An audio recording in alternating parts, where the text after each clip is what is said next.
આ મહિનાની ગણેશ જયંતી ક્યારે છે? જાણો શુભ મુહૂર્ત, પૂજા વિધિ અને મહત્વ. હિન્દુ પંચાંગ અનુસાર દર વર્ષે મહા મહિનાના શુક્લ પક્ષની ચતુર્થી તિથિને ગણેશ જયંતી મનાવવામાં આવે છે. આને મહાવિનાયક ચતુર્થી, ગણેશ ચતુર્થી જેવા નામોથી પણ ઓળખવામાં આવે છે. આ વર્ષે ગણેશ જયંતી 13 ફેબ્રુઆરીએ મનાવવામાં આવી રહી છે. માન્યતા છે કે આ દિવસે ભગવાન ગણેશની વિધિસર પૂજા કરવાની સાથે વ્રત રાખવાથી વ્યક્તિની દરેક મનોકામના પૂરી થાય છે અને જીવનમાં સુખ સમૃદ્ધિ જળવાઈ રહે છે. ગણેશ જયંતી 2024 તિથિ. હિન્દુ પંચાંગ અનુસાર આ વર્ષે મહા મહિનાના શુક્લ પક્ષની ચતુર્થી તિથિ 12 ફેબ્રુઆરી 2024 સાંજે 5:44 થી શરૂ થઈ રહી છે. આ તિથિ આગલા દિવસે 13 ફેબ્રુઆરીએ બપોરે 2:41 પર પૂર્ણ થશે. ઉદયા તિથિ અનુસાર આ વખતે ગણેશ જયંતી 13 ફેબ્રુઆરીએ છે.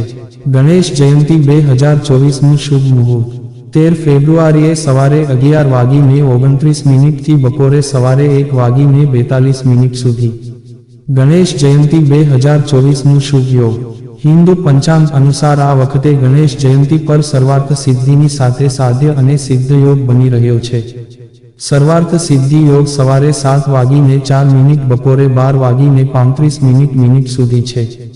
ચંદ્ર દર્શન વર્જિત સમય 12 ફેબ્રુઆરીએ સાંજે 5:44 થી રાત્રે સવારે 8:54 સુધી અને 13 ફેબ્રુઆરીએ સવારે 9:18 થી રાત્રે 10:04 સુધી.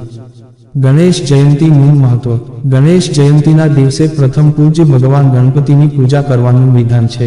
માન્યતા છે કે આ દિવસે વ્રત અને પૂજા કરવાથી દરેક પ્રકારના વિઘ્નોથી છુટકારો મળી શકે છે અને સુખ સમૃદ્ધિ પ્રાપ્ત થાય છે. આ સાથે જ જીવનમાં સુખ સમૃદ્ધિ જળવાઈ રહે છે. ગણેશ જયંતીની પૂજા વિધિ. મહાગણેશ ચતુર્થીના દિવસે સૂર્યોદયથી પહેલા ઉઠીને તમામ કાર્યોથી નિવૃત્ત થઈને સ્નાન કરી લો. જે બાદ સ્વચ્છ વસ્ત્રો ધારણ કરી લો. પછી વ્રતનો સંકલ્પ લો.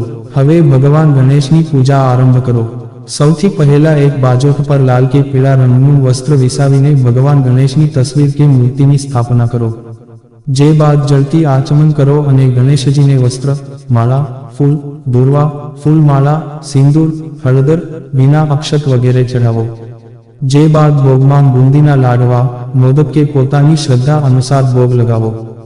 જે બાદ જળ ચઢાવો અને ઘીનો દીવો અને ધૂપ પ્રગટાવીને ગણેશ મંત્ર, ગણેશ ચાલીસા, ગણેશ સ્તોત્ર, ગણેશ ચતુર્થી વ્રત કથાનો પાઠ કરાવો.